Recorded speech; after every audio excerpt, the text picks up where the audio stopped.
Homer has been in a coma since season 4, and everything after that point is just his brain misfiring while he's hooked up to machines in Springfield General Hospital. Think about it. The show used to be grounded. Homer worked, Marge cooked, the kids went to school, and occasionally, someone would learn a valuable lesson. Then suddenly, Homer's launching himself into space, becoming a monorail conductor, and meeting celebrities who treat Springfield like it's the center of the universe. That's not character development, that's a brain shutting down in real time. The theory points to the exact moment it happened, the episode where Homer gets knocked out cold. After that, the laws of physics stop mattering, continuity becomes a suggestion, and Homer survives things that should have turned him into a meat pancake. He falls down cliffs, gets shot out of cannons, takes nuclear radiation to the face, and just walks it off like he stubbed his toe. And nobody ages. Bart's been in 4th grade for 3 decades. Maggie's been a baby since George Bush Sr. was president. Lisa's been 8 years old long enough to witness the rise and fall of entire social media platforms. That's not cartoon logic, that's coma logic. Time doesn't move forward because Homer's brain is stuck in a loop, replaying variations of the same day over and over while his family sits in a waiting room wondering if he's ever gonna wake up. The show even got more surreal and dreamlike as it went on. Early seasons felt like actual family sitcoms with jokes. Later seasons feel like someone's subconscious is throwing random ideas at a wall. Homer becomes a food critic, then a bodyguard, then a snowplow driver, then a voice actor. That's not a career path, that's a fever dream. Springfield doesn't exist in our world.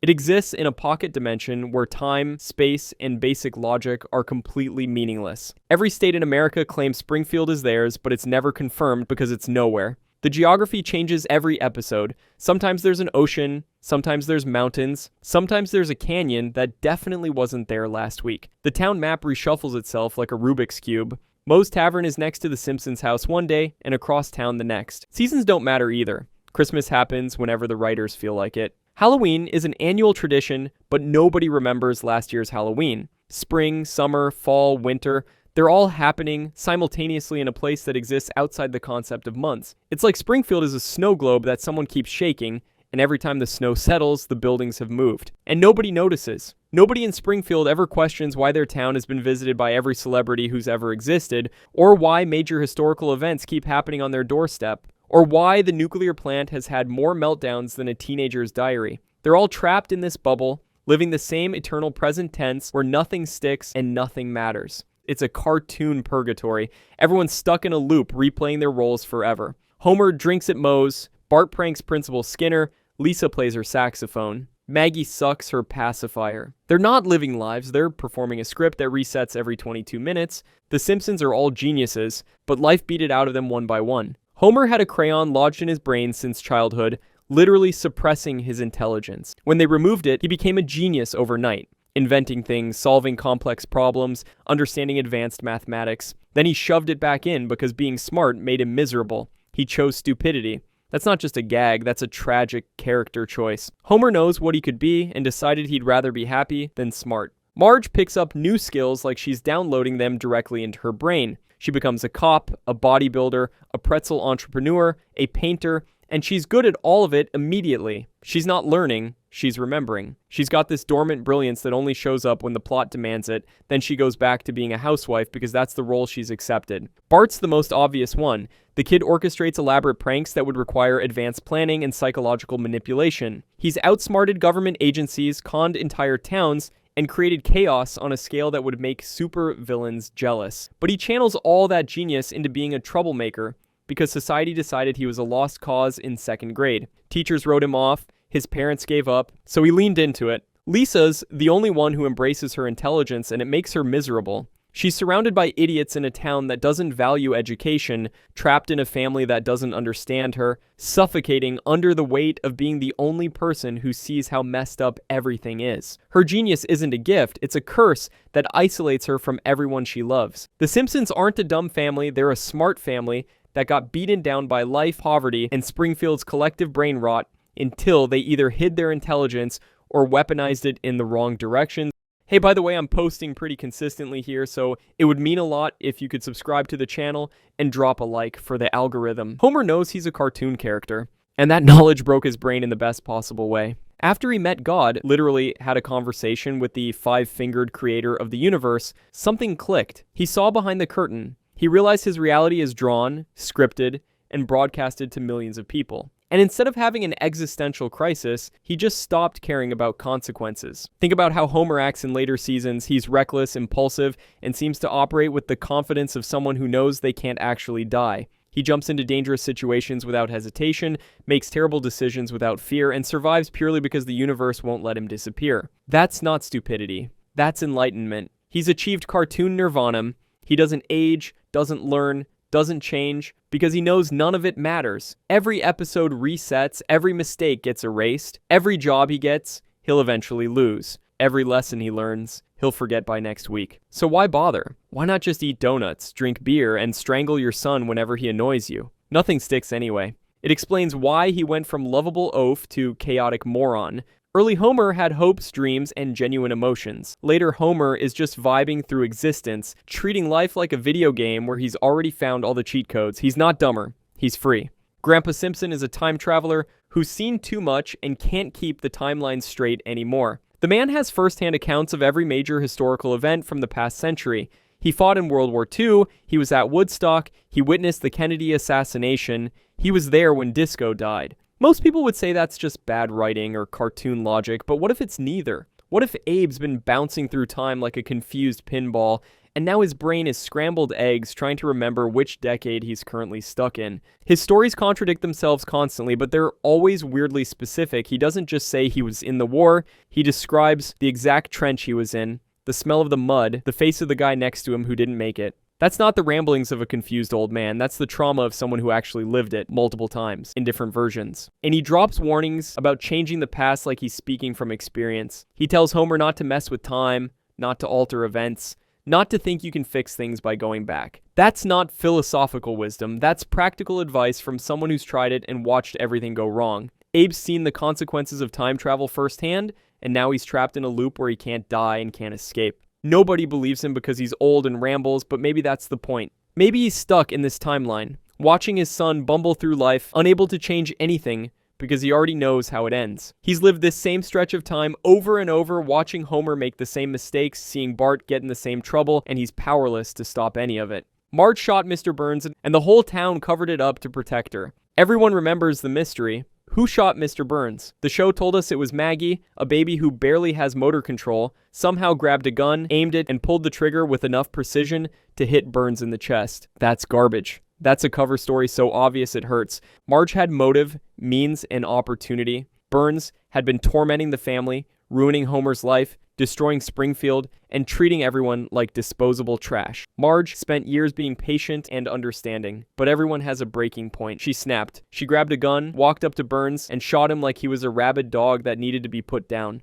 Then she panicked. The town panicked. Because Marge is the moral center of Springfield. If she goes to prison, the entire social fabric collapses. So they pinned it on Maggie. A baby can't go to jail. A baby can't be prosecuted. It's the perfect fall guy. And everyone went along with it because deep down, they all wanted Burns dead anyway. The evidence is flimsy at best. The gun conveniently fell into Maggie's hands. Burns happened to lean over at the exact moment. The trajectory lined up perfectly. That's not how reality works, even in cartoon reality. But it's how cover-ups work. You take the least believable explanation, sell it hard, and hope nobody asks too many questions. Marge got away with murder, and Springfield collectively decided that was fine. Because sometimes justice isn't about the truth, it's about protecting the people who actually matter. Homer is a criminal mastermind, hiding behind a carefully constructed facade of stupidity. Look at his track record. He's successfully run bootlegging operations, orchestrated heists, manipulated entire systems, and outsmarted people who should be way smarter than him. When he wants something bad enough, he suddenly becomes strategic, calculating, and ruthless. Then, the moment it's over, he goes back to being a bumbling idiot who can't remember his own kids' names. That's not inconsistency, that's method acting. Homer plays dumb because it keeps him safe. Nobody suspects the fat guy who eats donuts and says dough every 5 seconds. Nobody watches him closely. Nobody thinks he's a threat. And while everyone's underestimating him, he's quietly running circles around them, getting away with things that should have landed him in prison decades ago. He's committed tax fraud, identity theft, assault, public endangerment, and about 17 different health code violations, and he's never faced real consequences. That's not luck, that's skill. He knows exactly how much he can get away with, exactly when to play dumb, and exactly how to manipulate the system. The nuclear plant keeps him employed despite constant incompetence. That's not charity. That's leverage. Even his family falls for it. Marge thinks she's married to a lovable screw-up. The kids think their dad's a joke. But every now and then, Homer drops the mask for half a second, solves a complex problem, outsmarts a villain, makes a move so calculated it's scary, then immediately goes back to acting like his brain is made of pudding. He's not Homer the idiot, he's Homer the con artist, and we're all marks. The show is through Ned Flanders' perspective, and we're seeing The Simpsons through the eyes of someone who thinks they're sinners destined for eternal damnation. Ned's a devout Christian who believes in absolute morality, divine judgment, and the idea that anyone who doesn't follow his exact path is fundamentally broken. So when he looks at The Simpsons, a family that drinks, swears, skips church, and lives chaotically, he sees moral degenerates. And that's what we see too, because we're watching through his lens. Meanwhile, his own family looks perfect. Maude was a saint, his kids are obedient angels, his house is pristine, and he never does anything wrong. But that's how Ned sees himself. In reality, he's probably just as flawed, but he's the narrator, so he gets to edit his own story. We see his version of events where he's the righteous one, and everyone else is falling apart. Think about how the show treats religion. Church is boring, Reverend Lovejoy is cynical, and Christians are either hypocrites or weirdly intense. That's not the show mocking religion, that's Ned's subconscious doubt bleeding through. He projects his own spiritual struggles onto everyone else, turning Springfield into a morality play where he's the only one trying to do right. The Simpsons aren't actually as bad as we think. They're just being viewed through the judgmental eyes of a guy who thinks dancing is sinful and rock music is the devil's propaganda. If we saw them through literally anyone else's perspective, they'd look like a normal, slightly dysfunctional family. But through Ned's eyes, they're a cautionary tale about what happens when you reject God. And the scariest part, Ned doesn't even realize he's doing it. He genuinely believes this is objective reality. Bart created The Simpsons. The show is just him processing his childhood trauma through animation. Bart's a troublemaker with a dysfunctional family, a dad who strangles him, a sister who's smarter than him, and a town that's given up on him ever becoming anything. Sound familiar? Because that's literally Matt Groening's childhood. He's openly admitted the show is based on his family. His dad was Homer, his mom was Marge, his sisters were Lisa and Maggie. So what if Bart's the author insert? What if the entire show is adult Bart looking back at his childhood, exaggerating the chaos, turning his family into cartoon characters, and working through his issues by making everyone laugh at them? He couldn't process it as a kid, so he processed it as an adult by creating a show where his family's dysfunction became entertainment. It explains why Bart never grows up. He's frozen at the age where everything hurt the most. He's stuck in 4th grade forever because that's when Bart/Matt felt most powerless, most misunderstood, most convinced the world had written him off. The show is his way of staying in that moment, rewriting it over and over, trying to find a version where things turn out okay. And it explains the meta elements. The show constantly references itself, breaks its own rules, and exists in this weird space between reality and fiction. Because Bart's creating it from memory, and memory isn't reliable. It's emotional, fragmented, and full of contradictions, just like The Simpsons. Bart didn't become a failure, he became a storyteller. And the story he's telling is his own life, animated and broadcast to millions of people who see themselves in his pain. Hans Moleman isn't one person. He's an entire species of tiny, unlucky men who keep getting killed and replaced without anyone noticing. The man dies constantly. He gets hit by footballs, buried alive, shot, exploded, crushed, and burned. And every single time, he just shows up again in the next episode like nothing happened. That's not cartoon logic. That's a revolving door of identical mole men dying in Springfield's endless cycle of violence. They all look the same, sound the same, and have the same terrible luck. It's like Springfield is a mole man factory, churning out these tiny tragic men and feeding them into the meat grinder of the town's chaos. One dies, another hatches, nobody asks questions. The species survives through sheer numbers and the fact that nobody in Springfield cares enough to investigate. Maybe they're clones, maybe they're aliens, maybe they're some kind of cursed lineage where every generation produces one mole man destined to suffer. Whatever the explanation, it's clear that Hans Moleman as an individual doesn't exist. He's a concept, a walking symbol of Springfield's cruelty, a punching bag that regenerates. And the saddest part, nobody mourns him. Nobody notices when one dies. Nobody even remembers his name half the time. He's background noise, expendable. The Molemen live and die in obscurity, and Springfield just keeps rolling over their tiny corpses without breaking stride. Nelson's a real dad. Isn't the guy from the circus? It's either Snake Jailbird or Barney Gumble, and both options are equally depressing. Look at Nelson. Look at Snake. They're basically the same person 20 years apart. Same attitude, same aggression, same dead-eyed stare of someone who's given up on society and decided to just take what they want. Snake's a career criminal, Nelson's a bully in training. The math checks out. Nelson's mom had a thing with Snake, he bailed, and now Nelson's repeating the cycle. Or maybe it's Barney. Both of them have that sad, desperate energy. Both of them are trapped in Springfield's underclass. Both of them are failed potential. Barney used to be smart before alcohol destroyed him. Nelson's smart, but the world's already written him off. Maybe in some alternate timeline, Barney got his life together, had a kid, and tried to be a decent dad. But this is Springfield, so instead, Nelson's mom drank with Barney, got pregnant, and nobody involved was sober enough to make good decisions. Either way, Nelson's dad isn't coming back. The circus story is a fantasy his mom tells him to avoid admitting the truth. Your father's either in prison or passed out at Moe's, and he doesn't care about you. Nelson's not mean because he's inherently bad. He's mean because he's learned that caring about people just leads to disappointment. The tragedy isn't that his dad's gone. The tragedy is that Nelson's becoming exactly what his dad was, and there's nobody around to stop the cycle. Chief Wiggum isn't Ralph's biological father. Eddie is, and everyone in the police department knows it, but won't say anything. Ralph and Wiggum look nothing alike. Wiggum's round, loud, and dumb in a confident way. Ralph's thin, quiet, and dumb in a confused way. But Ralph and Eddie, same face shape, same weird hair, same vacant stare. Eddie's Ralph's dad, and Sarah Wiggum had an affair that nobody talks about because it would destroy the department's already non-existent credibility. Eddie doesn't say anything because he's a coward. Wiggum doesn't say anything because he genuinely doesn't realize. Sarah doesn't say anything because she's stuck in a marriage and can't afford the scandal. And Lou doesn't say anything because he's seen too much dysfunction in Springfield to be surprised by one more layer of it. Ralph suffers the most because he's growing up in a house where his dad isn't actually his dad, but nobody told him, so he's trying to live up to a man he has no genetic connection to. No wonder the kid's brain is scrambled. He's trying to fit into a family that doesn't actually match his DNA, surrounded by adults who are all lying to him for their own convenience. The only person who might actually care about Ralph is Eddie, and he's too scared to claim him. So Ralph's stuck in this weird limbo, raised by a man who treats him like a prop, ignored by the man who's actually his father, and wondering why he doesn't feel like he belongs anywhere.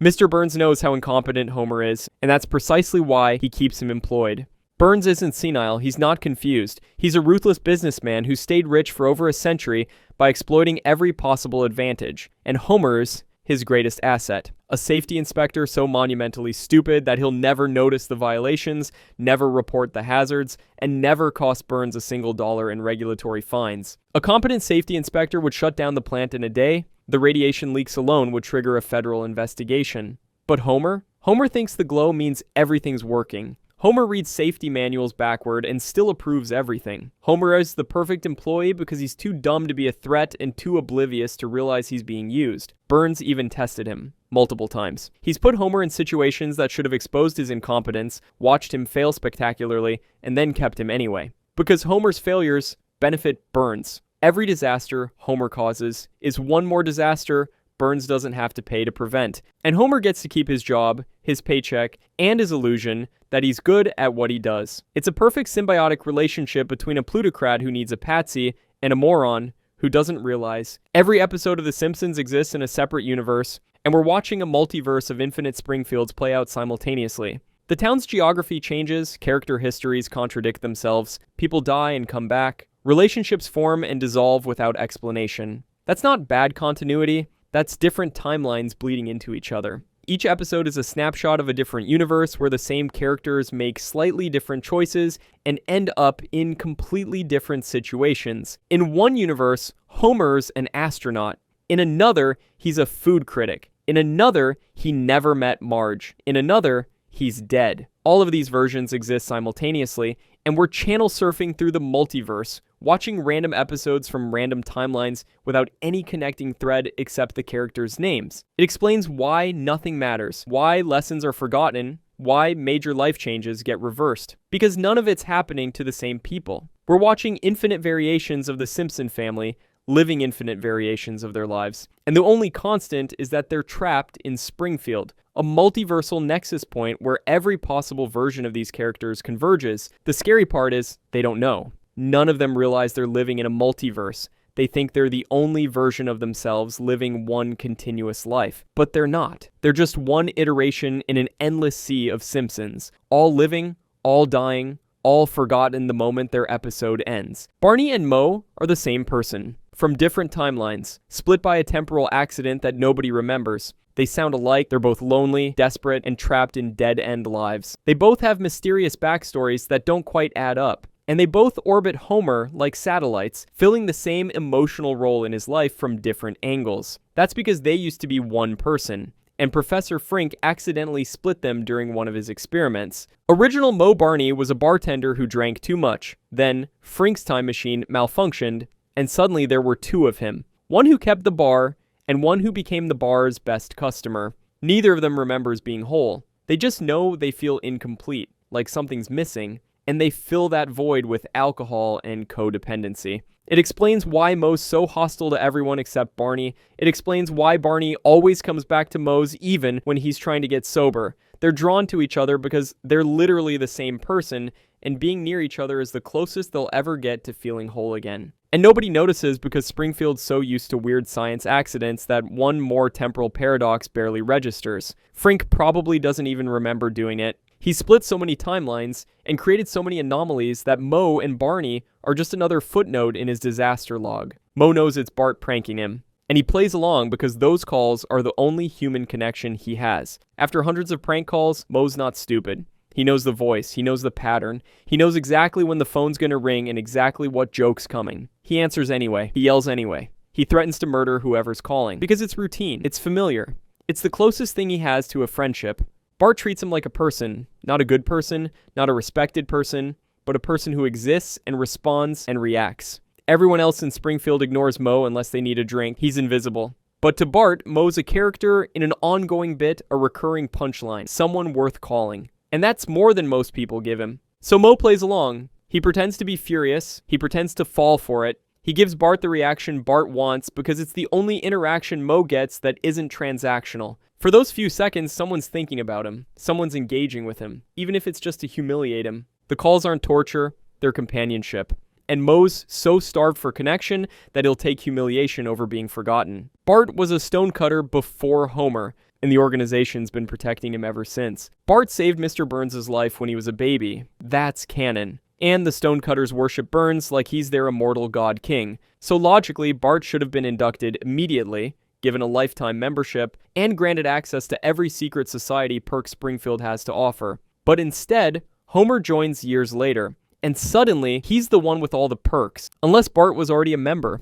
Unless Bart's been a stonecutter since birth, operating behind the scenes, pulling strings, and using the organization's influence to get away with everything he does. It explains why he never faces real consequences. It explains why he has dirt on everyone. It explains why authority figures let him slide when they should be throwing the book at him. The stonecutters protect their own. And if Bart's one of them, if he's been one of them since before he could walk, then every prank, every scheme, every act of chaos is protected by the most powerful secret society in Springfield. Bart's not getting away with things because he's lucky. He's getting away with things because the stonecutters decided he's untouchable. Homer joined the club thinking he was special, but he was just following in his son's footsteps, completely unaware that Bart was already running the show. Patty and Selma hate Homer. They hate him because he stole their sister and broke their codependent control over her life. Before Homer, Marge's life revolved around her sisters. They lived together, worked together, made decisions together.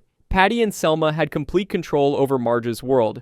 Then Homer showed up, married her, moved her out, and suddenly they're irrelevant. They're not the most important people in Marge's life anymore. They're side characters, and that's not just annoying, that's devastating. They spent their entire lives building a dynamic where they were in charge, and Marge followed their lead. Then this fat idiot shows up, offers her nothing but chaos and poverty, and she chooses him over them. It's not just rejection, it's betrayal. Marge picked Homer over the sisters who raised her, protected her, and controlled her. So they torture him, they undermine him. They constantly remind Marge she could do better. Not because they actually think she could, but because they want her to regret choosing him. They want her to realize she made a mistake. They want her to come back, leave Homer, and rebuild the codependent triangle they used to have. But Marge won't, because for all his flaws, Homer gave her something her sisters never did. Patty and Selma's hatred isn't about Homer being a bad husband. It's about Homer being proof that Marge doesn't need them anymore. Maude Flanders didn't love Ned. She stayed with him out of obligation, appearances, and social pressure,